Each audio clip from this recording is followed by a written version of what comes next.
All right, so continuing where we've been working with the past couple of weeks and just building a slideshow. Previously, we were creating the slideshow and putting all our images in the library and then bringing them out and so on and so forth. Today, we're going to be learning how to run the slideshow via XML. And as you can see, this is the stuff that we were trying to work on last week. In this case, we're going to be building this a little differently using a series of classes and using XML. XML is just a language that that you kind of just write yourself with specific standards.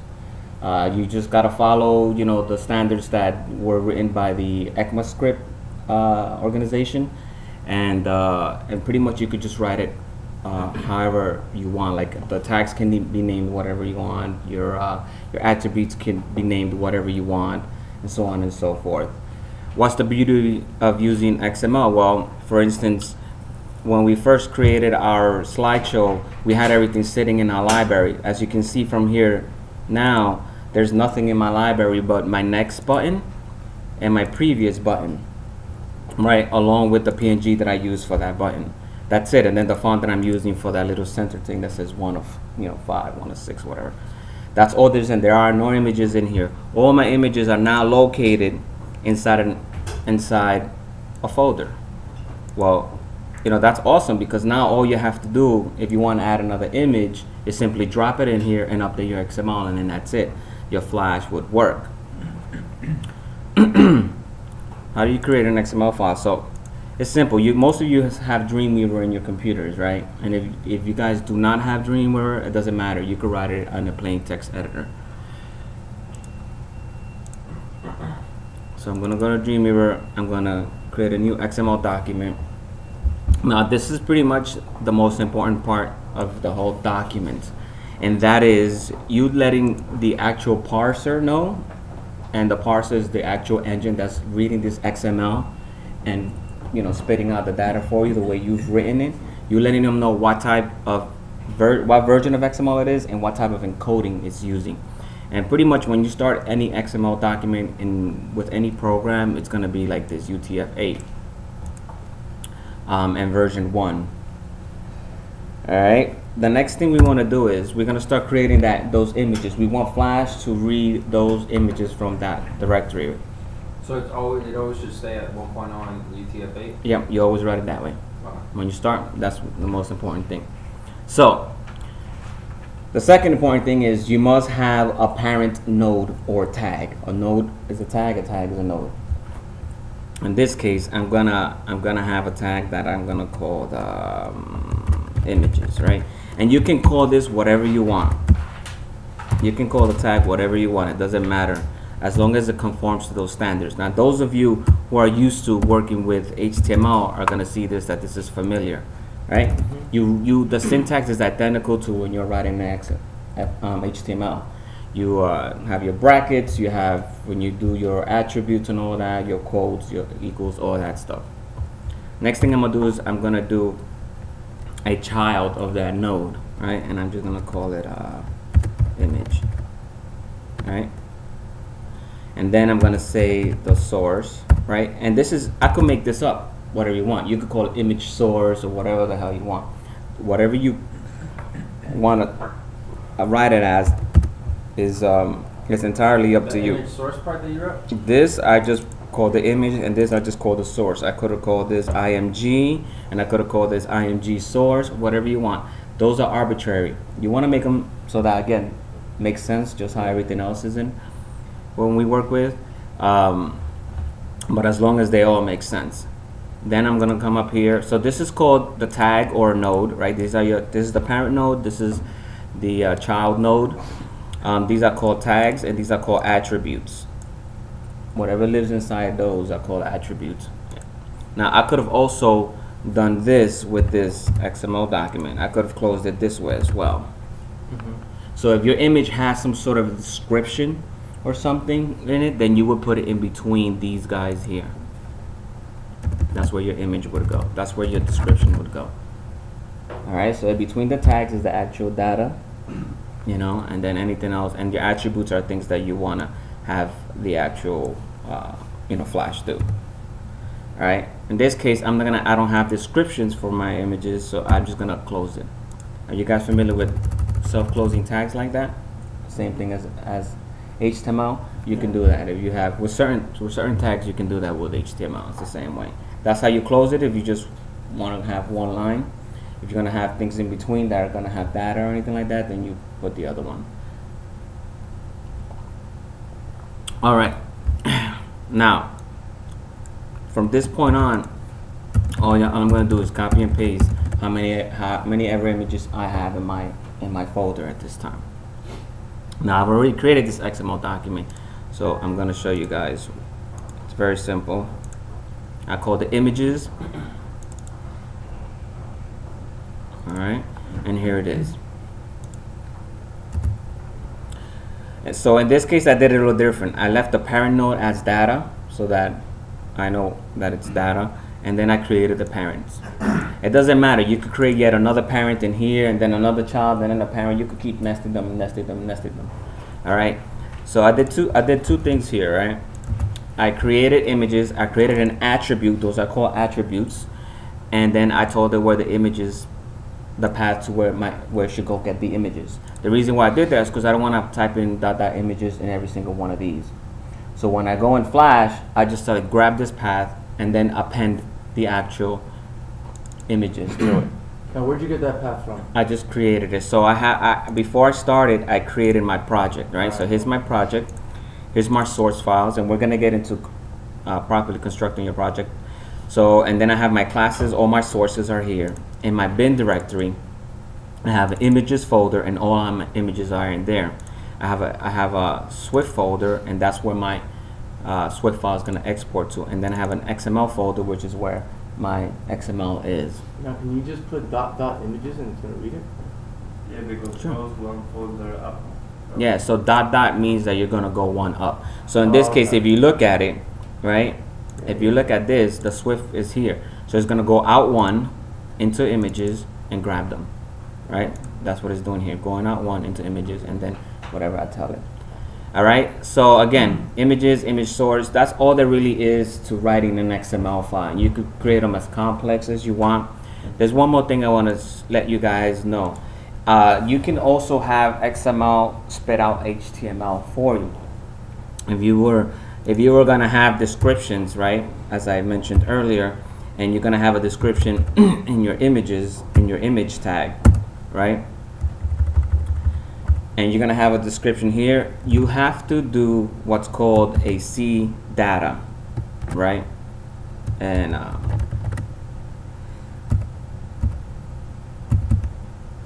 now what this is, you're letting, and your description goes in between these brackets.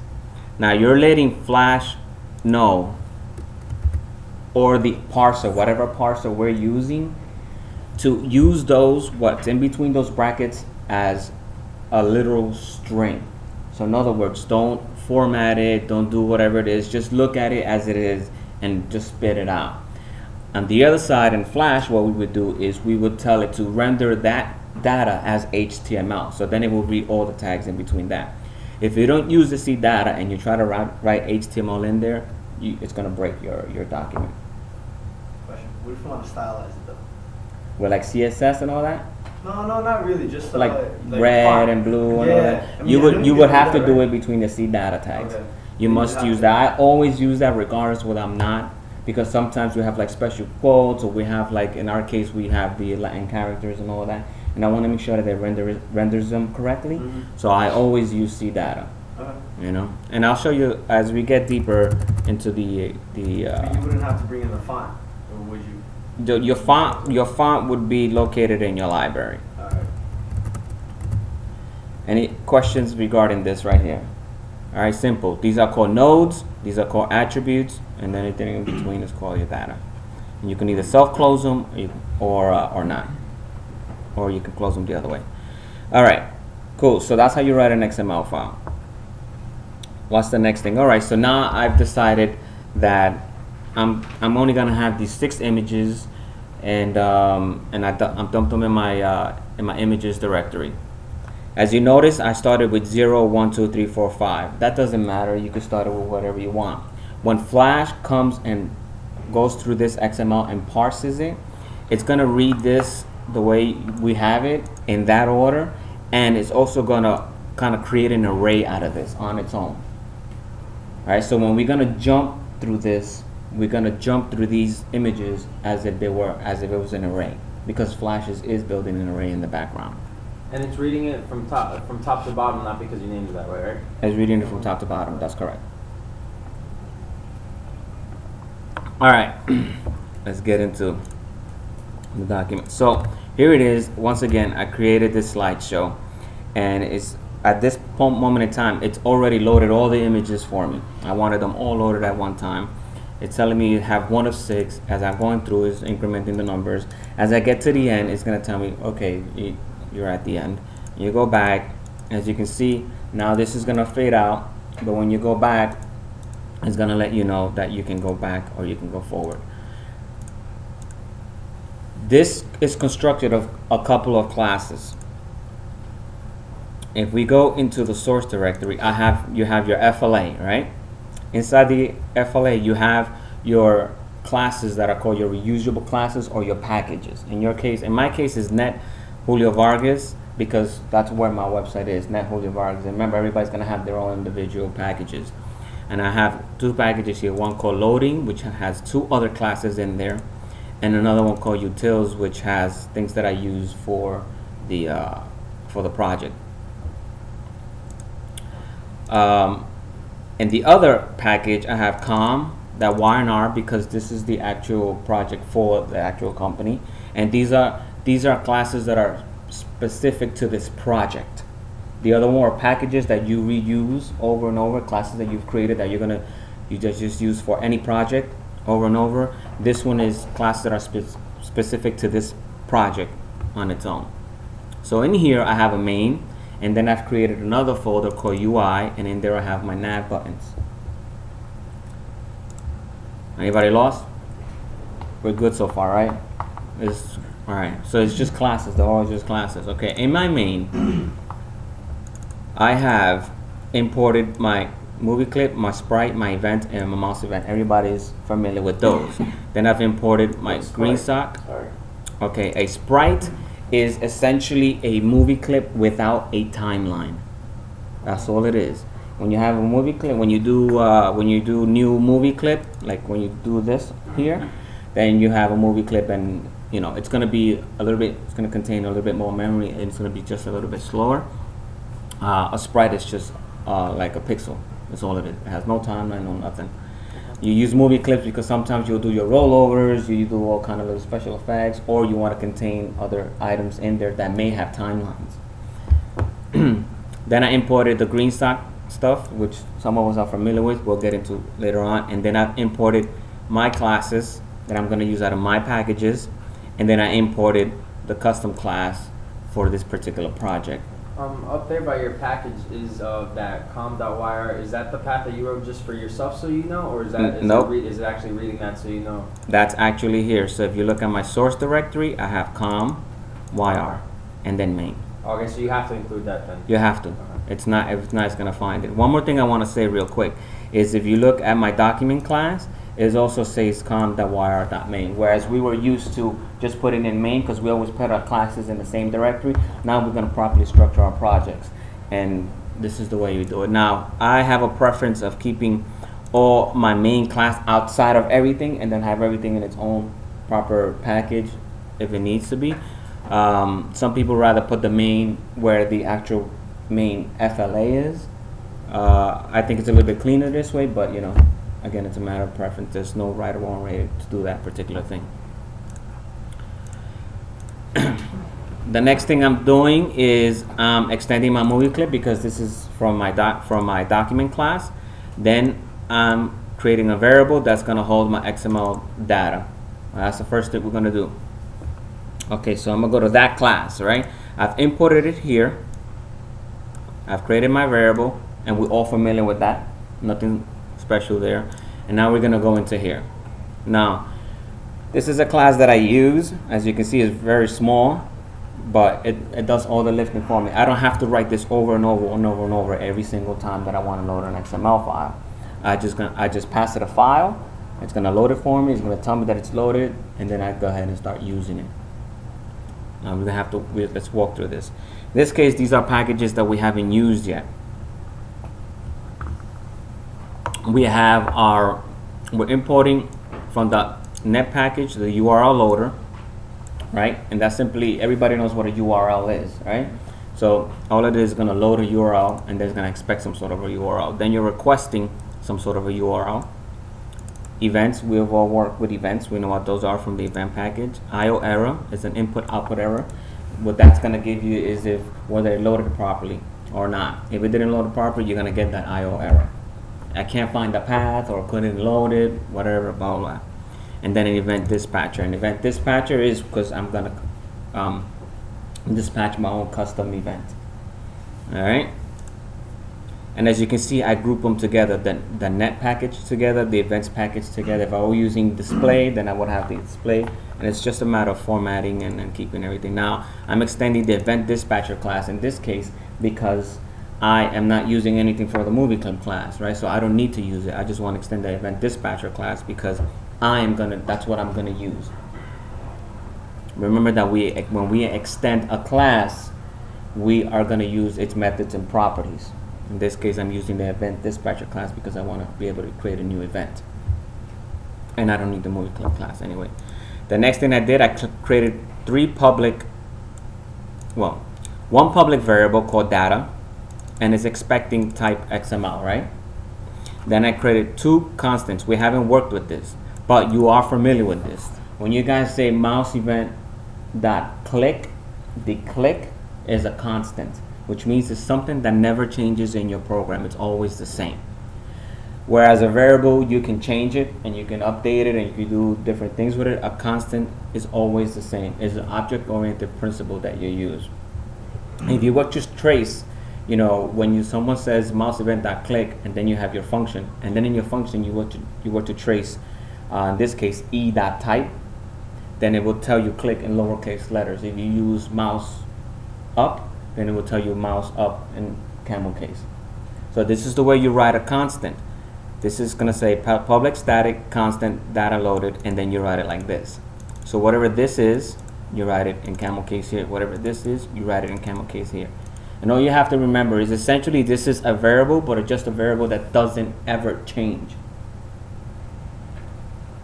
Next thing, I'm creating two private variables here. One is a file, and it's expecting a string, and then the data loader, which I call data loader, and is expecting of type URL loader. And we already discussed what the URL loader is and what a URL request is. Anybody lost? And you always started with underline? This is a concept that was started way back with AS2, because if you guys remember in AS2, the X property is like underscore X, underscore Y, underscore scale, right? So those are like private properties that don't change. So it was a habit that was created in the industry, and I kind of stuck with it, you know. But it doesn't have to be an underscore now. So for me, it's like I usually create my public variables without underscores and my private variables with that underscore.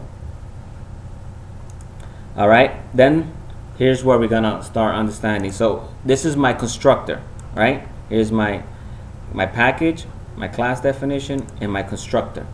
My constructor is expecting me to pass it some sort of a source, right? And again, I created that of string. Excuse me. And then what I'm doing is I'm taking this private variable that I have here, it's right here, and I'm telling it to equal whatever is being passed. And then I'm running my function to load the XML data. Let's see how this little part works. So I'm gonna go to main. In main, excuse me, here's the private variable that I created, XML data, right? Then I'm making sure that my stage, if my stage is ready, then initialize my application. If not, then wait till this class has been added to the stage, and then initialize my application. And then we know what the weak referencing is, right? Everybody read the handout. Then in my init, I have my event, and I'm telling it to equal null. Why? Because if it's ready, then it's gonna run it automatically. If it's not ready, then it's gonna run an event listener, and it's an event, so it's gonna expect an event. If I tell it null and it's ready, then it's gonna run. It doesn't need to wait for the event. We're good? Okay, then I'm removing it. Again, we're cleaning up because we don't need it no more, right? And I'm saying load data. Inside my load data, here's what I'm instantiating a new instance of that XML class, XML data class that I created. Now it's expecting what? That string. So as you can see, I'm telling it new XML data, and XML data, this is what essentially we're calling, and we're passing it a string because that's what it's expecting. Then I'm saying add an event listener to the XML data class and wait for the XML data loaded. Okay, what is that? That's here. That's the data loaded. How does it do that? Okay, so now we're gonna create a data loader, right? Which is here. It's a new URL loader. You're gonna load a new URL, right? This is the request.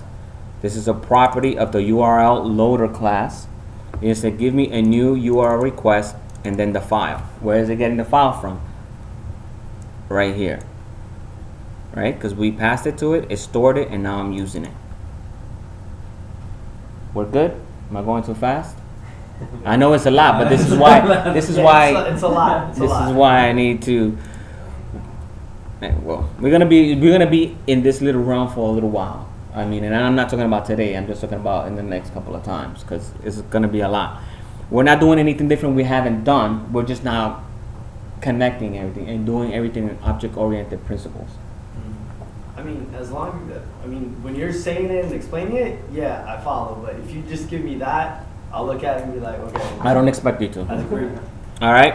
So now to the URL loader, I'm saying I'm adding another event listener. I'm waiting for a complete event. The complete event is telling the URL loader fire when the data has completed, so that I know that it's completed. Then I have another function that says data loaded. Inside data loaded, I'm removing my listener because I don't need it. Then I'm storing the data that's coming in. I'm saying in the data loader, data is a property of the data loader. Of the URL loader.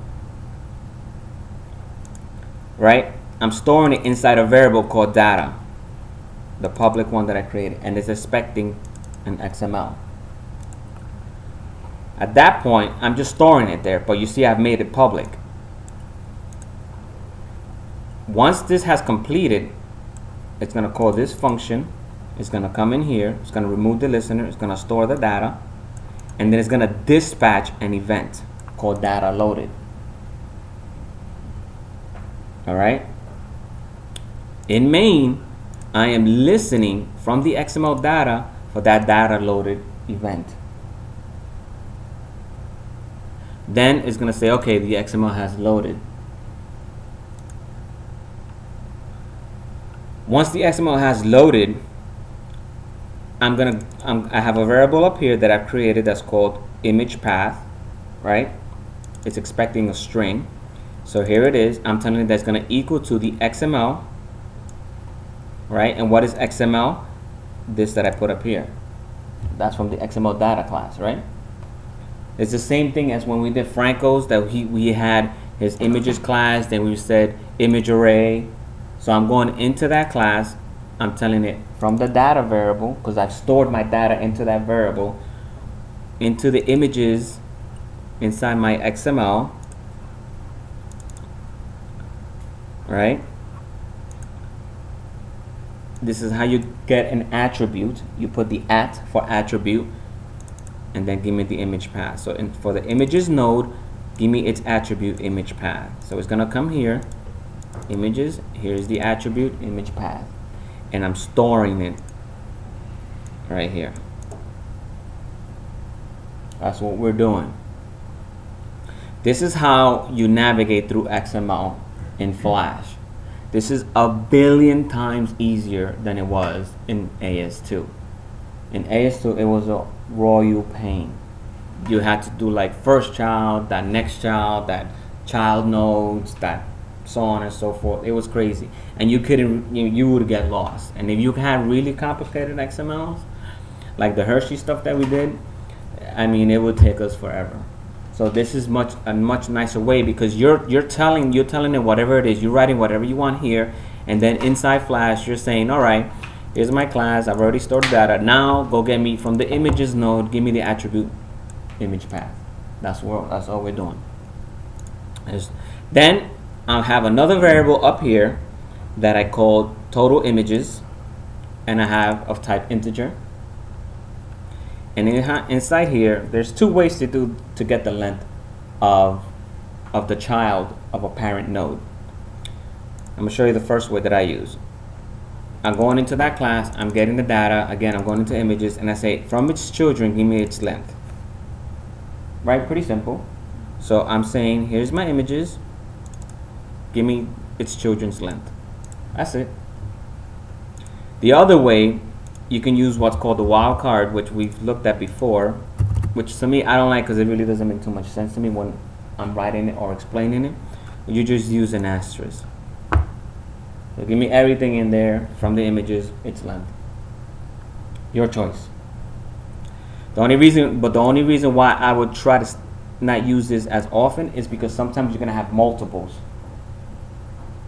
So if you have nested children and nested parents of children, then it's gonna just grab everything. All right, so with that you can't grab like a specific here I'm telling it, part of it. give me this one specific children. Okay. All right. Anybody not understanding up to this point? I understand once you're loading the images and how to load them, but I don't understand any of the stuff before that, like any of the data or the loader and all that. Yeah, stuff. that was a I confusing don't- part. I Like don't this understand part what here, that's for. I think he got. Okay, It cool. seems like That's fine. I'm just gonna walk this step by step. All right, so cool. So the question was, it doesn't understand the loader and the URL loader and all of that. Okay. What is that to tell it to start loading images or what? Okay, in this case, well, we haven't loaded the images yet. We're only Right. loading the XML at this point. So, these are all built-in stuff. As you can see, they're in blue in Flash, right? This is how you tell it. You're going into Flash's net URL loader, right? And then what we're doing in this case, we're creating a variable of that type, and then we're using it here. That should be nothing new to you guys. This is everything you've been doing. So we're just using that particular class. That's all we're doing. It's a URL loader, and it's exactly what it says. It's going to load a URL. Now you're going to use the URL loader and the URL request whenever you want to load anything externally. All right. So this is not just for XML. This is whenever you want to load anything external. So when we start loading our Swift files, or if you want to use the URL loader to like you load your images, which we will be, you're going to do that as well. All right, and then this is just the request that it's expecting. So our URL loader is gonna expect a URL request. All right, what kind of request you want me to do? And then here I could have, instead of doing file, did I lose anybody when I did this part here, or do you follow me when I passed the string, I stored it and then I used it? Did I lose anybody? No, because this is the same thing as if I was grabbing this here, right? If I was copying this here and I was going here and I paste it, it's the same thing. The only difference is that this is what's called a reusable class. And this is something that I have in one of my packages, so I don't have to do this over and over and over and over again every time I want to use it. Right now, at this point, it makes it easy for me just to simply go, hey, you know what, give me a new one of those. Here's the XML that I want you to load. Done. Right, and then I'll wait for the data loaded event. So I don't have to go through this every single time and write all this over, Just make sure I got this. Got my head around it. This part right here with the where you're asking, you're a loader, you have a request, and you're adding the event list is upon complete, the data is going to be loaded. This is how you're linking your Flash to the XML, right? This is how we're loading within Flash. We're loading our XML. This is how we're loading it. Okay. Yes, so if you look at it, this is this is kind of linking to the back. Yeah, Okay. because we're giving it the XML file that you want it to load, and then we're doing stuff with it. In this case, we're waiting for a complete event. This is built into Flash. We're telling it once it's that loaded, right? We created a variable that we're gonna store the data. This is a property, right? And then we're dispatching the event here. As you can see here, I also have an IO error event that's gonna dispatch when you have data error, and you wanna check for that stuff as well. I'm not checking for it in this example, but you wanna check to make sure that if you have some sort of error in loading your XML document, you're gonna display some sort of a message, some sort of animation or something to the user that let them know that there was an error. It's kind of like that 404 page, right? Yeah, that's kind of like 404, I guess. You could look at it that way. Okay. All right, anybody want me to walk through this again? Or, I don't want you to get confused with, because it's called loader and URL loader request. Just understand what they do, because essentially we're doing the same exact thing. Now, this is a shortcut. Maybe I threw you guys off by doing this little shortcut here. I could have had another variable here that's called URL loader request, and I could have said new URL loader request and pass the whole thing through it. But this is a shortcut. It's nice and neat and just a quicker way to do it. And then we all familiar with event listeners from the event class, the type, and then the function that we're gonna do. Any other questions? That's okay. Any questions? We're good? You're still confused?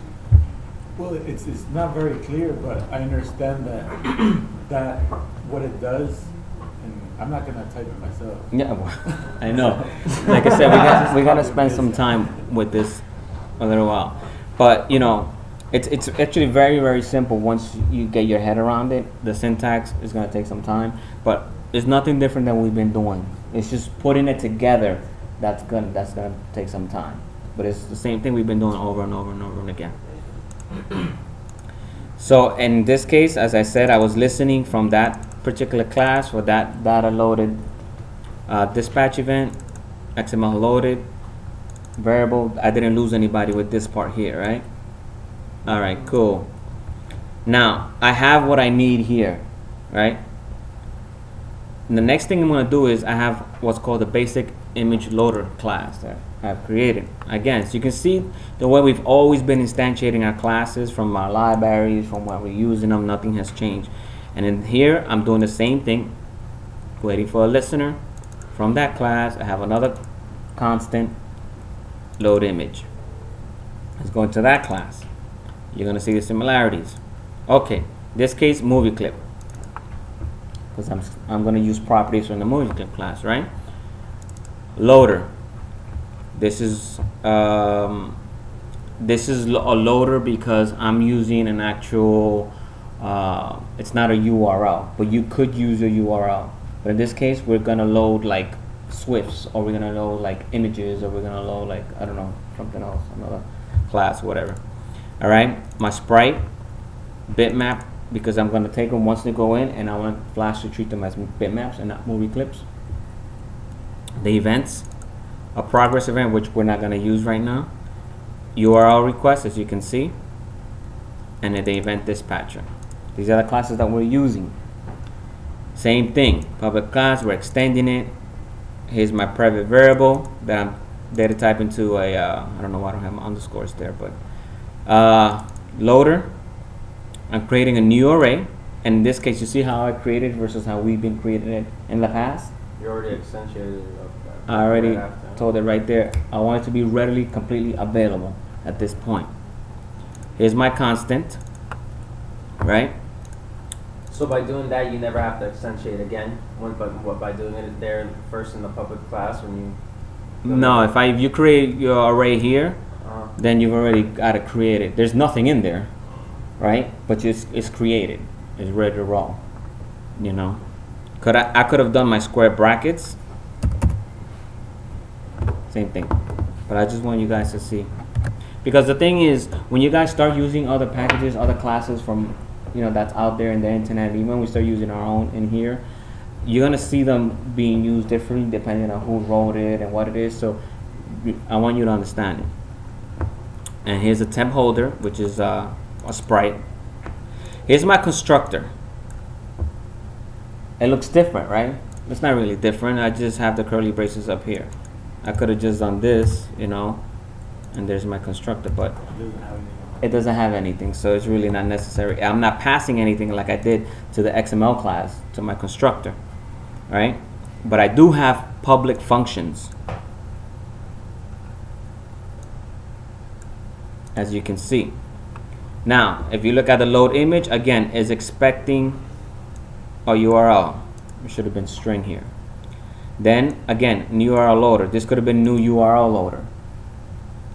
Same thing. I'm loading something, URL request. I'm doing the same thing, right? In this case, I'm using what's called a content loader info because I want to get the actual raw image data. You didn't have to do that. You can just do this. Excuse me, without the other dot. Add event listener. When I use the content loader info, is I want the content that's been loading its information. It's raw data. Why am I doing that? Because I'm going to be using it here. I'm putting it inside a bitmap. It's a little bit more complex than we need to do, but I want you to understand it. And then doing the same thing.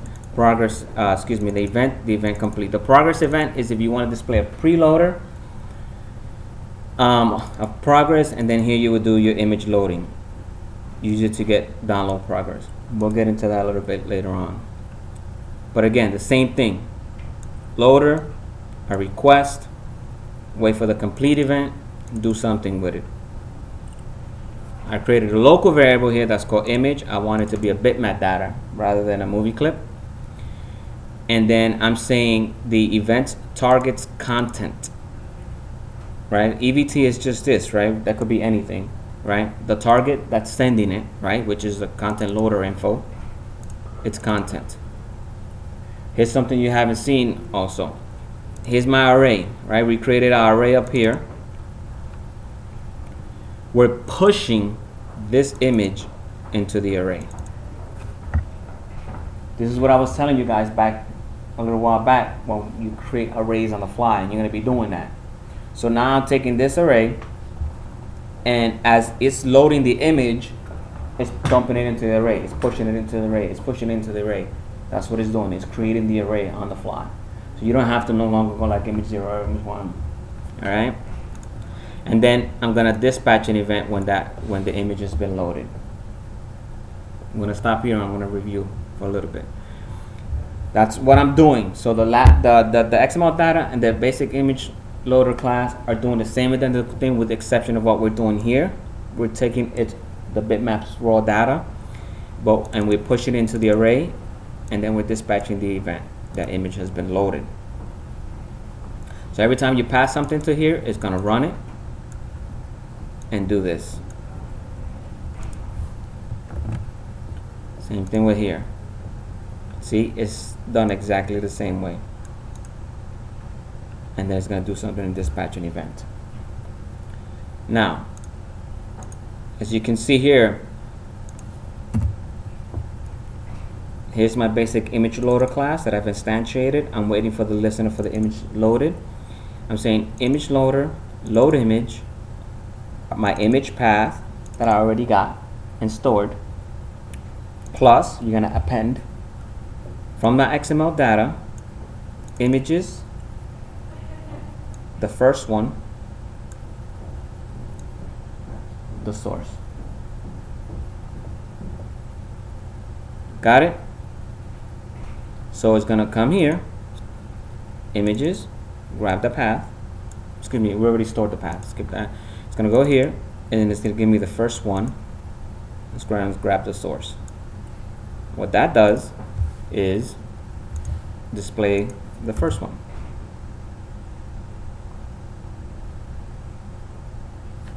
That displays the first one.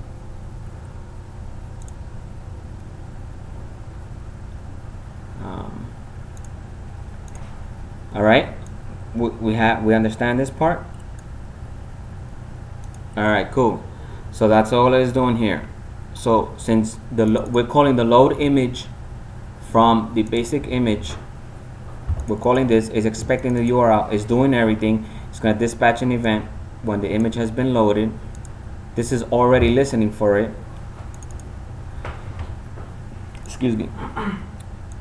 once the load image has been dispatched, it's going to go into here. I have another function that says add image to stage. We're going to go through this step by step, right? Then I have an image container, which we're familiar with already, that I just created an empty movie clip container. We're adding that child, image loader, right, which we already know what that is, which is up here, my basic image loader. I'm getting the image and whatever the count is at this particular moment in time. As you can see, we have a variable that we have count that we've already created, and that's what we're using here. When I call this image container that add child image loader from the basic image loader class, and I say get image, inside here is where we have a return value. So when I call it, I'm telling it which one I want, right? Because count is going to be incrementing, so it's going to be the 0 or 1 or whatever. If you look up here, where did I do it first? No, sorry. Right here, count is 0. But I already added 0. So what happens, what we do, since we already added 0, we start counting up at 1. Where the hell did I put it? Excuse me. Well, count plus. So when we load image, it's going to add the first one to the stage, it's going to count up. It's going to use that count to get image. Get image is a public function. I'm passing it the number. It's going to return from the image array whatever index I'm passing it. So when I call that function, it's going to do all of this for me and return back to me a bitmap. So this class is handling, it's the same thing as you did, as Franco did, where he had all his images and he has an image array in that class and everything. It's the same exact thing that we're doing here. It's just, you know, on a much more dynamic level. So here I'm just grabbing whatever image I want from that array. Questions? I'm going to move past this. It's a lot. It's a lot, but we essentially are doing the same thing that we've been doing it. We're just now doing it at a much more complex level, but no shit, man. and we're putting it all together. The good thing about this is that, for example, this example, you no longer have to go bringing your image into your document class, right? Excuse me, into your FLA. You no longer have to take it, export it out, whatever. Plus, in this case, your Swift file is going to be a lot smaller than having all your images in there. So it's going to load a lot faster. So that document could be ready really quickly. You can have your preloader running and your images loaded in the background. If you wanted to delete an image from there, in this case, we